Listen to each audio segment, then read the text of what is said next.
Bien, y nosotros estamos comenzando así nuestra edición de Agenda Económica, un poco más tarde de lo habitual, dado la contingencia. Vamos a ir de inmediato a revisar los temas más destacados para la pauta del día de hoy, 8 de la mañana con 9 minutos. Y vamos a partir hablando, por supuesto, del precio del dólar, que ayer tuvo una sesión acá en Chile de locos, con un alza muy fuerte nuevamente para el tipo de cambio, fundamentalmente por los riesgos que hay afuera y que está viendo el mercado de mayor inflación en Estados Unidos y de desaceleración económica en el resto del mundo. Eso es lo que generó un alza fuerte que llegó a los 861 pesos en el mercado local, alza superior a los 14%, a los 14 pesos para cerrar después de 3 sesiones de subida con una crecida de 41 pesos respecto a lo que habíamos visto en el cierre del miércoles pasado. 3 sesiones consecutivas de escalada. Decíamos fundamentalmente que la inflación en Estados Unidos y el dato que se conoció el viernes en ese país es uno de los factores más relevantes. El mercado está esperando nuevas alzas de parte de la Fed y además las materias primas han ido a la baja.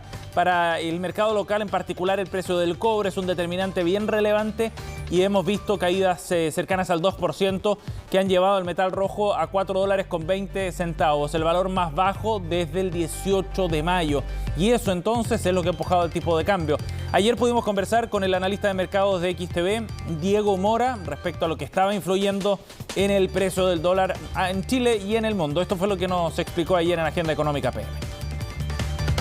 El viernes pasado la inflación llegó al 8.6% interanual. ¿Qué quiere decir esto? Que los precios siguen subiendo a nivel internacional, principalmente por el lado de los commodities. Por lo tanto, la inflación se está descontrolando en un país donde la tónica es que la inflación está en un 2%. Por lo tanto, el Banco Central en Estados Unidos y a nivel global han tenido que estar actuando, subiendo las tasas de interés o teniendo una presión un poco más restrictiva para que los inversores no sobrecalienten la economía. Se está girando un poco el escenario y el mercado está esperando que las tasas de interés para finales de este año 2022 estén por lo menos en 3.5 o 3.75%. El hecho de que la perspectiva sea de que esté en 3.75 a finales de año es algo completamente restrictivo.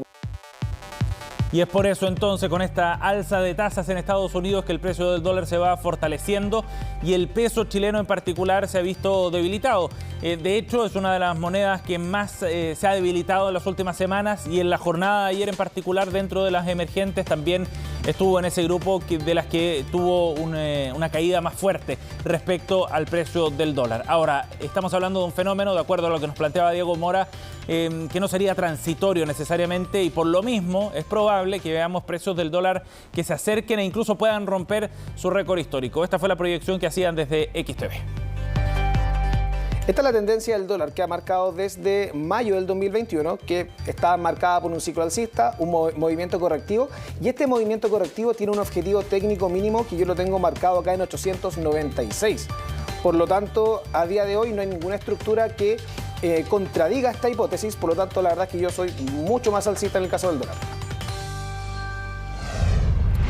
Bien, vamos a ir a otro tema, 8 con 12 minutos, para hablar de la reforma previsional, una de las que está trabajando el gobierno, y esta semana habrían reuniones bien importantes encabezadas por el gobierno, el Ministerio de Hacienda en particular, la Subsecretaría de Previsión Social, que está llevando adelante esta reforma. Y son reuniones con los representantes de las administradoras de fondos de pensiones, varias de ellas con capital extranjero, que están mirando de cerca este proceso y que quieren plantear sus puntos de vista con el gobierno. Recordemos que hace unos días estuvo acá en CNN el subsecretario de Previsión Social, Cristian Larraín, y adelantaba una definición que ya se había planteado en la época de campaña, antes de la llegada del gobierno. Las AFP no van a continuar con el rol, al menos que se conoce al día de hoy. Esa ha sido la bajada de este eslogan "No más AFP", que fue enarbolado, como decíamos, en campaña, y que finalmente se traduce en un rol distinto para el sector privado dentro del nuevo sistema que proponga el gobierno en esta reforma previsional. Pues bien, en ese contexto es que hay preocupación, sobre todo en los dueños de las AFP acá en Chile, muchas de ellas con capital extranjero, como decíamos, y que van a plantearle sus puntos de vista al gobierno en reuniones que se realizarán esta semana, según versiones de prensa. Fundamentalmente lo que se busca es aclarar cuál puede ser el rol que quepa para las AFP, si estarían, por ejemplo, dedicadas solamente a ahorro voluntario, a APB, o si pudieran tener también algún rol en la administración, por ejemplo, de los ahorros hasta la fecha.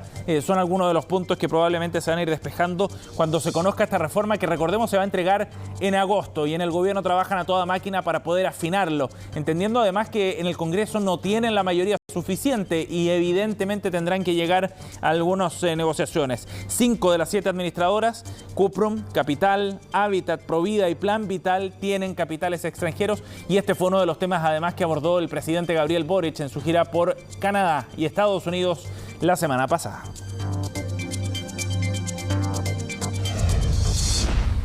Nos vamos a otro tema para hablar del litio, porque también ayer hubo novedades bien interesantes, sobre todo desde el sector privado respecto al futuro de esta industria. Sabemos que el gobierno planea desarrollar y crear una empresa nacional del litio. Pues bien, Albemarle ayer, empresa norteamericana que opera en nuestro país asociada con Corfo, está abierto a asociarse con el Estado para el desarrollo precisamente de esta nueva empresa estatal dedicada a la explotación de litio. Así lo planteó uno de sus ejecutivos, Ignacio Mejet, el country manager de Albemarle, quien en la inauguración ayer de una nueva planta de esta empresa planteaba efectivamente la disposición de la empresa norteamericana para poder asociarse en esta política nacional del litio que va a anunciar el Estado. Ellos han dicho que están interesados en esta asociación con privados. Estamos atentos a ver si podemos ser nosotros los socios del Estado, fue lo que dijo Mejet al inaugurar la planta industrial La Negra 3 que tiene la compañía en la ciudad de Antofagasta. Albemarle ya tiene un contrato con Corfo, un contrato para poder explotar litio precisamente, que dura hasta el año 2043, pero esto podría ser distinto en la medida en que se trata de un proyecto nuevo, de la creación de una empresa además, y donde Albemarle puede aportar la experiencia y la tecnología que no tiene, por ejemplo, una empresa como Codelco. Muchas veces se ha planteado la idea de que Codelco sea quien albergue este desarrollo estatal para el litio. Sin embargo, Codelco se dedica al cobre, un desarrollo completamente distinto y una industria que tiene procedimientos, procesos, tecnologías y operaciones bien diferentes. Es interesante la señal que está dando Albemarle porque también de alguna manera gira la percepción que había en la industria respecto a la posibilidad de que el Estado ingresara como un actor dentro del desarrollo de la industria, no solo como un supervisor y regulador, sino como un actor activo que empieza a explotar algunos de los yacimientos de litio en nuestro país. Bueno, y hablábamos de lo mal que le fue a las bolsas este lunes a nivel global, con caídas superiores al 4%, incluso en Estados Unidos. No solo ocurrió en las bolsas, este desplome también en el mercado del Bitcoin, donde se ha visto los reflejos finalmente de cierto colapso de algunos mercados de las criptomonedas. Caídas fuertes, valores que no se veían desde diciembre del 2020. Así cerró este lunes para la criptomoneda más popular de todas, el Bitcoin, que sigue cayendo incluso al día de hoy. De hecho, a esta hora las transacciones siguen a la baja y esta criptomoneda está cayendo más de un 10%. Esto ocurrió después de que ayer se conociera un corralito en otra criptomoneda. Se trata de otra de las monedas desarrolladas en el último tiempo que ha captado también la atención de inversionistas. El Celsius Network anunció que decidió interrumpir retiros, intercambios y transferencias en su red. Es decir, los inversionistas no podían retirar ni liquidar los activos que tenían en esta criptomoneda. Eso fue contagioso para el resto de las divisas digitales, entre ellas el Bitcoin, que cayó por debajo de los $23.000 incluso en las primeras horas de transacción de hoy.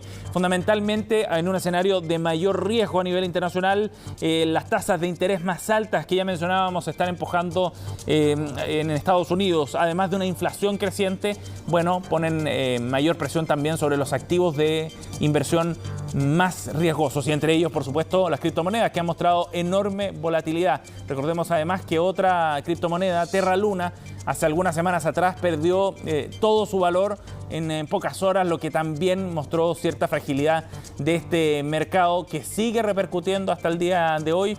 Un tema bien interesante pensando en el boom que ha habido por la inversión en criptomonedas y la capitalización de mercado de esta industria. Bien, 8:18, nos vamos a hacer una pausa. Al regreso seguimos revisando más informaciones acá en Agenda Económica.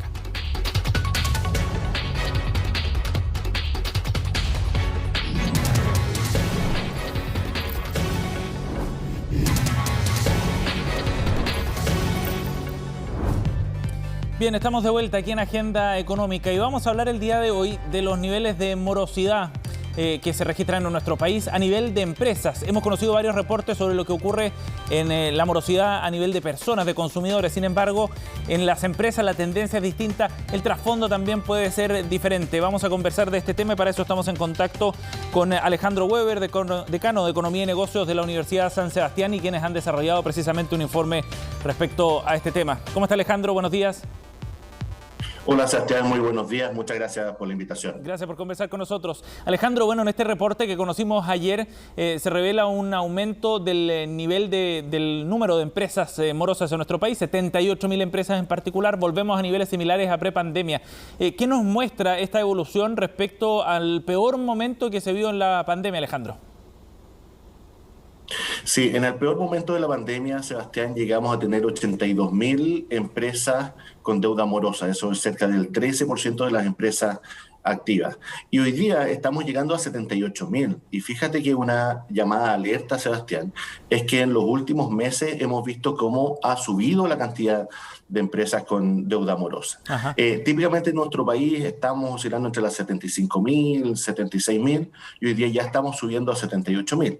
Y algo que es particularmente preocupante, Sebastián, es que el 86% de esas empresas con morosidad son micro y pequeñas empresas y ese número subió en los últimos meses. La verdad es que esta es una situación que, por cierto, preocupa y que concentra en total cerca de 1.500 millones de dólares de deuda morosa. Si lo comparamos, Sebastián, con las deudas morosas de las personas, ¿no? Es otro informe que nosotros desarrollamos en la Universidad de San Sebastián junto con Equifax. Claro. Hoy día hemos visto una caída muy significativa en el total del monto. Pasamos de cerca de 13.000 millones de dólares en el pic de la pandemia a 9.600 millones de dólares hoy día y cerca de 4.100.000 personas que tienen morosidad. Pero aún así, lo que estamos viendo en los últimos trimestres es que comienza a repuntar la cifra y eso, por cierto, que tenemos que observarlo con mucho cuidado y pensar en qué tipo de políticas públicas podemos desarrollar para enfrentar esta situación. Sí, lo que llama la atención es que hay un aumento de 5,1% de empresas morosas respecto al mismo mes, pero del año pasado. Y uno pensaría que ya estamos en un contexto algo más robusto, quizás respecto a un año atrás, cuando estábamos todavía con cierta incertidumbre por la pandemia. ¿Qué factores pueden explicar entonces que hoy día veamos esta tendencia creciente de morosidad en las empresas? Sí, bueno, siempre la morosidad, recordemos, Sebastián, que es con cierto rezago, ¿no? Porque primero todas las empresas tienen la legítima necesidad de endeudarse para poder financiar sus proyectos de inversión, ¿no? Y con eso toman créditos en la banca, típicamente. Ahora, lo que ocurre es que esos compromisos crediticios tienen que ser pagados en tiempo y en forma. Y cuando no son pagados en tiempo y en forma, entonces son reportados a Equifax y por lo tanto se inicia un proceso de cobranza. O sea, podríamos estar viendo recién ahora algunos coletazos, digamos, de todo el estrés financiero y económico que se vivió en los meses siguientes a la pandemia. Exactamente, Sebastián. Y por tanto, lo que uno pudiera esperar es que en los próximos meses esto comience a mejorar. Recordemos, en términos simples, ¿no?, que durante la pandemia vivimos un corte en la cadena de suministro que fue global. Muchas empresas, pequeñas, medianas empresas, tuvieron que cerrar sus puertas. Luego de reabrir no es tan fácil, ¿no?, porque hay que volver a ajustar contratos de arriendo, preparar maquinaria y un largo etcétera. Y eso significó, por lo tanto, también tener que volver a invertir sin tener los flujos o los ingresos necesarios. Por lo tanto, ha sido una situación compleja para las micro y pequeñas empresas, que en este caso han sido, por cierto, las más perjudicadas. Alejandro, hablemos ahora de ciertos caminos de solución. ¿Es necesario generar algunos planes de apoyo, políticas públicas específicas para estos segmentos y enfrentar esta situación, o es algo que se puede resolver, digamos, de manera más natural y más orgánica? Sí, la morosidad en general en nuestro país es un problema complejo, Sebastián. Recordemos que 4.100.000 personas tienen morosidad, de ellos un tercio es estructural, es decir, lleva 48 meses seguidos sin poder cumplir sus compromisos crediticios. En el caso de las empresas estamos llegando a 78.000, de ellas 86% son micro y pequeñas empresas. Y por cierto, es que esto debiéramos enfrentarlo no solamente con la responsabilidad y la capacidad de pago de las personas y de las micro y pequeñas empresas, sino que también con políticas públicas. Por ejemplo, Sebastián, ha estado en la palestra la discusión del salario mínimo, ¿no? Todos queremos mejorar los ingresos, queremos mejorar los salarios mínimos, pero lo que ocurre en la práctica, y esto es un desafío de política pública que tenemos que enfrentar, es que el 70% de esos salarios mínimos se pagan en micro y pequeñas empresas. Esas en micro y pequeñas empresas no es que hoy día estén vendiendo mucho más que antes, por cierto que hay más consumo, pero como la inflación pega también a los insumos y aumentó el costo del flete, el costo de la luz, del agua, también suben los costos de operación de las micro y pequeñas empresas. Por lo tanto, estamos hoy día entregando una mayor carga a las empresas que les está haciendo difícil poder enfrentar. Y no estamos hablando de las grandes empresas, estamos hablando de verdulerías, de panaderías, de imprentas. Y allí una alternativa que ha sido muy eficaz, Sebastián, ha sido, por ejemplo, el FOGAPE. El FOGAPE es un crédito con aval del Estado a tasas preferentes que ya ha permitido que muchas pequeñas empresas puedan acceder a financiamiento para sus proyectos de inversión. ¿Y hay recursos fiscales para eso, Alejandro? También, ¿perdón, Sebastián? ¿Hay recursos fiscales para eso? ¿Hay espacio para hacer algo así en este momento? Hoy día aún hay espacio. Recordemos que en el contexto de la inflación, lo que es realmente importante del gasto público es que no superemos el techo de 82.000 millones de dólares, que es lo que está comprometido. Dentro de ese presupuesto se pueden generar movimientos, ¿no? Bien. Y un grupo de interés que necesita el respaldo del Estado son las micro y las pequeñas empresas, por cierto. Sí, así lo refleja este estudio. Alejandro, gracias por conversar con nosotros esta mañana sobre este importante tema. Que esté muy bien, buen día. Muchas gracias, Sebastián. Un fuerte abrazo. Bien, estamos cerrando Agenda Económica 8:29. En unos minutos comenzamos Noticias Express junto a Fresia Soltov. Que tengan un buen día.